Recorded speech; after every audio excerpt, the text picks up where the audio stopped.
Help support AMTV by becoming a patron, an AMTV staff member, and following us over on Twitter. And if you don't video it, then we're not interested in you. Go away.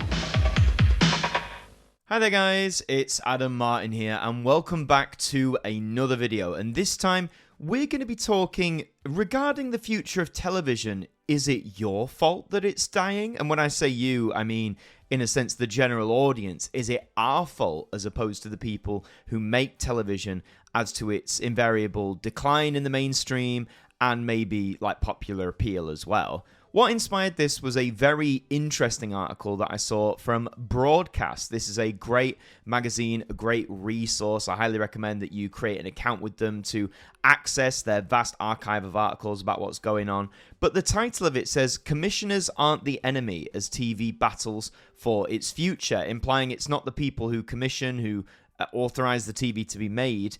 And this is penned by Alf Laurie, who, if I'm correct, was the former head of factual entertainment over at Channel 4. So this is someone with very high experience in the field. So this is coming from his perspective, someone who worked in a very high position at Channel 4. Let's have a dive into it. YouTube isn't a panacea for the sector's challenges, and too much is being made of commissioners' cowardice, writes Alf Laurie. He urges producers to think collaboratively as the sector searches for answers. Our industry is struggling, but who's to blame?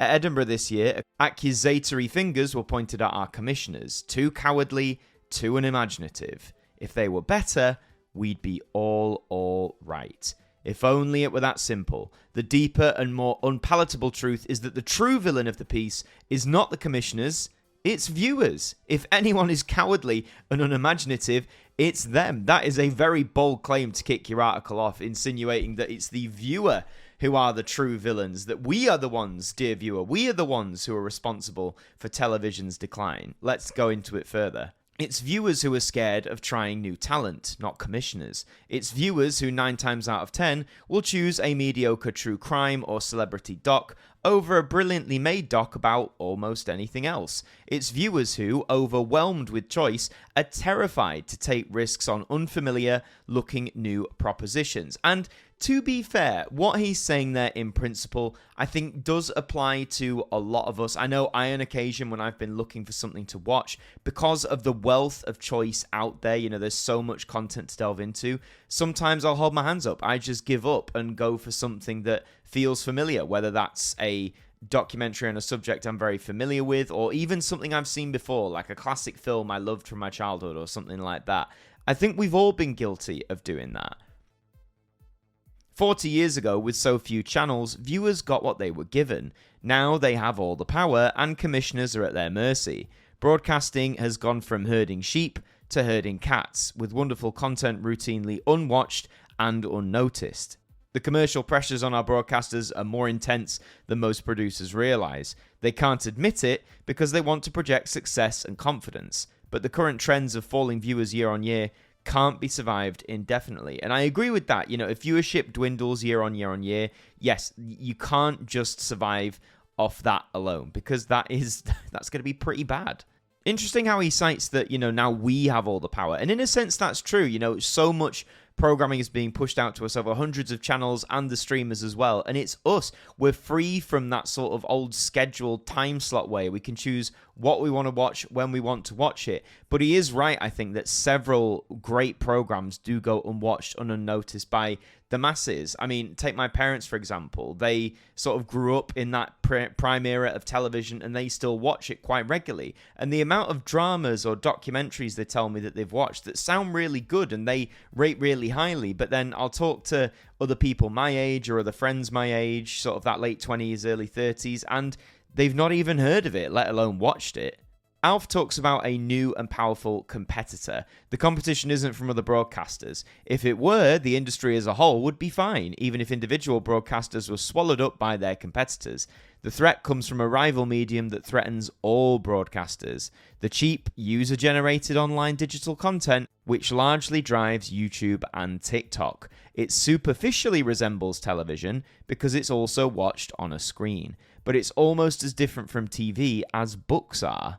Television is a sophisticated form that typically presents viewers with long-form narratives in chunks around an hour long, with beginnings, middles, and ends. That's as true as The Chase and Sort Your Life Out as it is of Succession. The problem is that viewers are steadily losing interest in it. I guess when he means sophisticated in its original form when it was debuted, yes, I don't think that's meant to come across as like, in any way like a classist thing, like television is only enjoyed by sophisticated people. I don't think that's the intention there, but I do sort of understand the difference or in what he's trying to get at between television's form, how it presents a lot of its content compared to the digital space. Over the last decade, the amount of time people have spent looking at screens for recreation has stayed remarkably stable. But year on year, the total audience for television, or all the broadcasters including the streamers, keeps falling, while the total audience for UCG, I guess that's user content generator platforms maybe, keeps growing to take its place. This trend will hollow out our industry if we can't halt it. I've always believed, and it's a bit biased of me because I am, someone who creates content for YouTube. I am part of this user-generated content platform. So, in a sense, am I a direct part of the problem as to why television is dwindling? I've had several comments over the years, people saying, I don't watch television, but I like watching videos about television, if that makes sense. So, I guess myself and my peers on this site are contributing to that problem. They're talking about hollowing out the industry. I don't know if it would ever go that far. I think multiple generations hold that sweet spot for television where it can stay alive. I guess in the future, though, that affection might dwindle. I do think, though, there is room for both. There is room for both television in the way it was intended and the way it's produced even now, and those of us on the UCG platforms. Instead of settling down to give a TV program sustained attention as it artfully unfolds, viewers increasingly prefer to doom scroll through a blizzard of electrifying but minuscule clips on TikTok or flick non-committedly around the timelines of vastly less demanding YouTube content, all of which is somewhat depressing if you want complex hour-long shows to keep thriving as popular culture. I mean, yes, we're all guilty, I think, or a lot of us are, of doom scrolling. I don't have TikTok personally. I try and stay well away from that sort of thing because I've always said I think I will lose my life to doom scrolling if I get it. But I know a lot of people who do. It's not a particularly uncommon thing. In terms of what's to be done, Alf claims that YouTube won't sustain television as we know it. If viewers won't come to television, can television go to them by broadcasting through YouTube? A lot of broadcasters are doing this, but alas, no, the money doesn't work. And this is something I've raised. I know ITV have been trying to do this a lot, and other broadcasters are going down that route as well, of uploading full programs onto YouTube, something that would have been unheard of 15, 20 years ago when people were doing that illegally. A primetime TV hour that attracts a couple of million viewers will typically make several hundred thousands of pounds of ad revenue.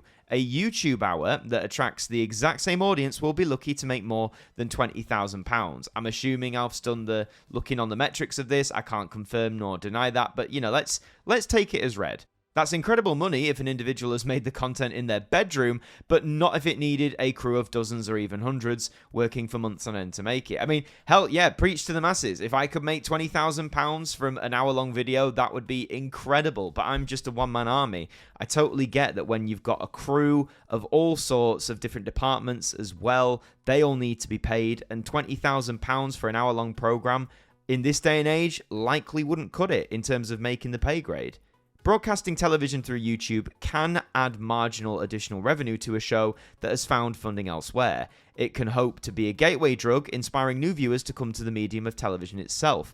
But it won't fund most commercial television as we know it. And I do agree with that. And this whole thing about, putting it on YouTube to attract people to come to your channel. So say, if I watch an episode of The Chase on YouTube, I'm going to be more incentivized to watch more of it on ITV. I really hold doubts about the credibility of that. Maybe there's been research into it that shows that is the case, but I can only speak from my personal standpoint. If I watch a full television program that's been uploaded to YouTube by the broadcaster, honestly, 9 times out of 10, unless it's something that has really jumped out and stuck with me, I'm not going to have that incentive, that motivation to turn on my TV or even head to the streamer site like ITVX, for example, and watch more of it that way. So I can only hope that's not true for many other people, but it's certainly not true for me. So Alf believes we must apply the carrot, not the stick. We can't force viewers to watch our shows, we have to woo them, which puts constraints on how experimental or high-minded commissioners can be. Viewers' attention is still caught by the biggest, most imaginative, most extraordinary shows, so fewer, bigger, better is an inevitable trend, and the right strategy. Yes, there is still event television. I mean, The Traitors recently, the celebrity edition, that's debuted. That, I believe, has pulled in, for this day and age, a phenomenal amount of viewership. And indeed, for, big sporting events, big cultural events, say Eurovision, for example, audiences still flock and tune into it. So television still does have a pull for certain things, and yes, extraordinary shows that get everyone talking, things like Adolescence, for example, on Netflix. I'd say that was a huge example when that was airing earlier this year. But linear broadcasters in particular have daily schedules that need filling, and so they have to find a way to also get audiences to their hours of cheaper stuff. And that's when the urge to innovate, launch brand new talent, or push the boundaries must also sadly respect viewers' ingrained conservatism. It doesn't mean throwing in the towel, but it does mean striking a balance and doing less than one's inner auteur might wish. So I guess building on this thing that, say, viewers are more comfortable, more familiar with the programs they've watched before, with the presenters, with the talent they've seen before. I guess in a lot of these cheaper programs, is this implying this is why you see a lot of the same talent appear rather than newer talent? Because we as viewers, if we switch on a program and it's hosted, say, by someone we don't know, we're not familiar with, and we're more inclined to change the channel, or we're more inclined to switch off. Some would say yes. I've, known people, family, friends who again say, oh, this program's hosted by X, Y, and Z, and I like them, so I'm going to watch said program. That really has an impact on viewership. We're also being forced to reconsider how to deliver the original Reithian vision of informing, educating, and entertaining. Because now, if viewers get even the slightest suspicion we plan to inform or educate them, they simply avoid our program altogether. Information and education must be cunningly hidden and smuggled in beneath the lashings of entertainment. Again, I sort of understand that, especially in this day and age, if you're being told, I'm going to inform you or educate you. No one wants to be lectured. No one wants to switch on their telly and feel like they're in school. But like Alf says, there are ways to do that where it's buried within entertainment, or the messages are communicated a lot more subtly. And that original Reithian principle, which originally was for the BBC, but really can extend to all of broadcasting here in the UK, I still think that can be applied in a majoritative way.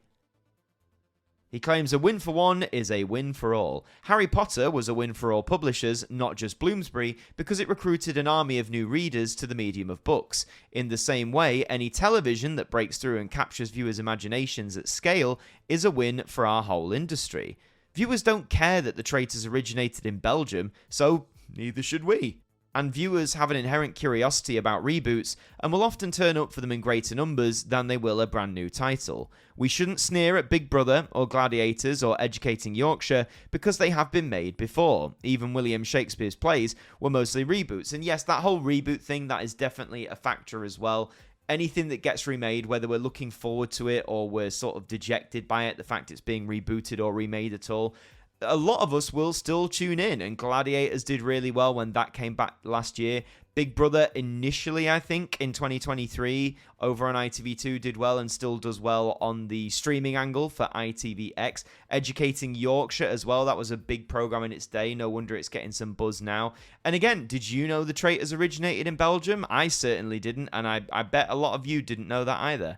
If we can see a way to revitalise an old title, we should seize the opportunity to get an audience to episode 1, often the hardest part these days, and then deploy all our creative talents to make something original and of our time that will keep viewers hooked and watching to the end. The more hours of TV that get watched, the more hours of TV will be commissioned, the more freelancers will be employed, and the healthier our industry will be. That's not to say that we don't want to prioritise brand new IP from British indies. For a vibrant, varied sector, it's vital that we do, and it was wonderful to see such a big slate of original news shows from my old employer, Channel 4.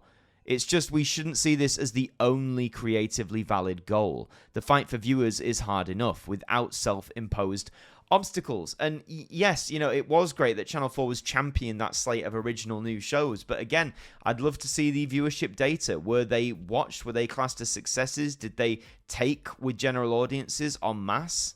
Rounding things off, he claims we're all in it together. Rather than demanding commissioners ignore the pressures they're under, we producers must help them overcome the pressures. We shouldn't resent them for declining an idea unlikely to find an audience. We should rethink the proposition to make it more likely to cut through in these content-saturated times. Launching new talent to no viewers ultimately serves no one, not the viewer, nor the talent. And yes, I do understand that, and it is really difficult, particularly say for a broadcaster like the BBC where they're trying to cater to quote-unquote everyone. But even for the commercial broadcasters, ITV, Channel 4, Channel 5, it is very difficult. They are having to think what's going to cut through rather than say what's a good idea. You know, you could present a drama that might be the most brilliant drama ever written, so gripping even just reading the synopsis or pitch. But if you think you're not going to find an audience for it, if you think no one's going to actually sit down and watch it, then there's no point in pursuing it, as mad as that sounds.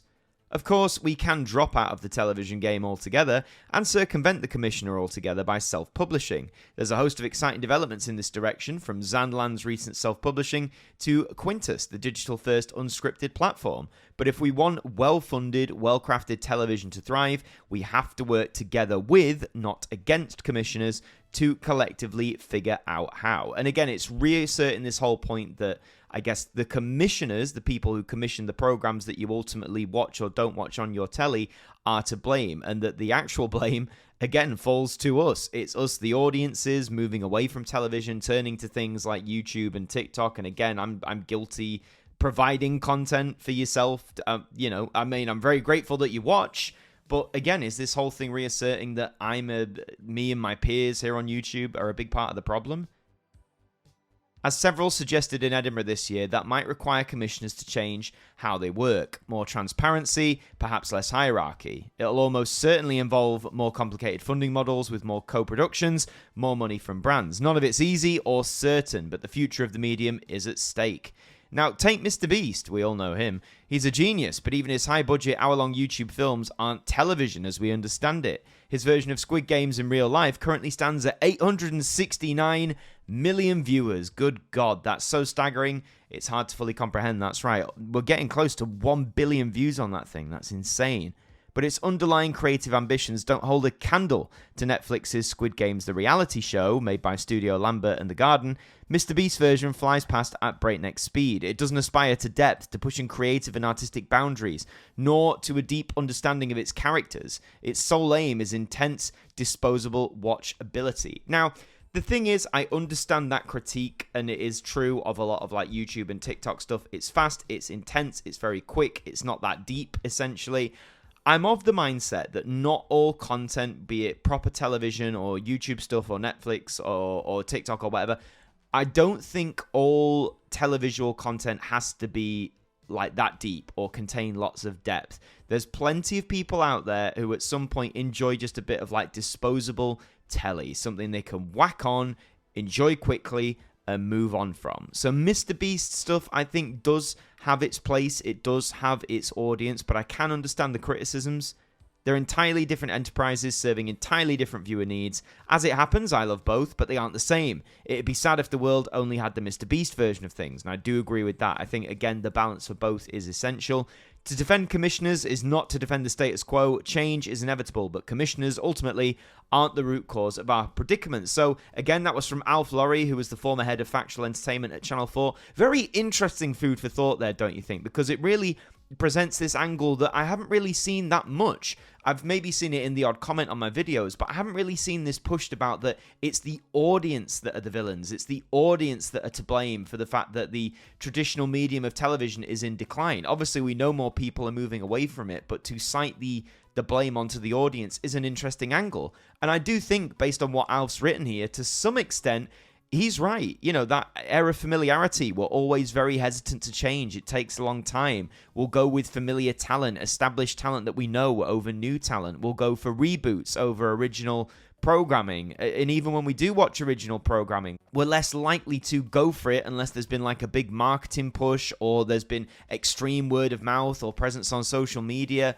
So yeah, in many aspects, I do think we as an audience can be held accountable to some of the blame for this. But what do you think about this? Do you think audiences are largely the villains in this? Do you think the audiences are to blame for television's sort of mainstream decline? let me know all that down in the comments down below, because this is really, I think, an interesting food for thought topic. Again, I'm open to the idea, and I do agree with Alf's points in many respects. But I do think, again, I just want to assert that I think there is a place for both, both television in this, artistic form, and also stuff on YouTube, TikTok, etc. Both can coexist. There is a balance. And when Alf talks about cooperation, amongst different broadcasters in the TV world, I do think that cooperation can extend to outside of that as well, to those who create content on YouTube and TikTok, to really maintain a decent balance for both independent mediums. But again, let me know all your thoughts about that in the comments down below.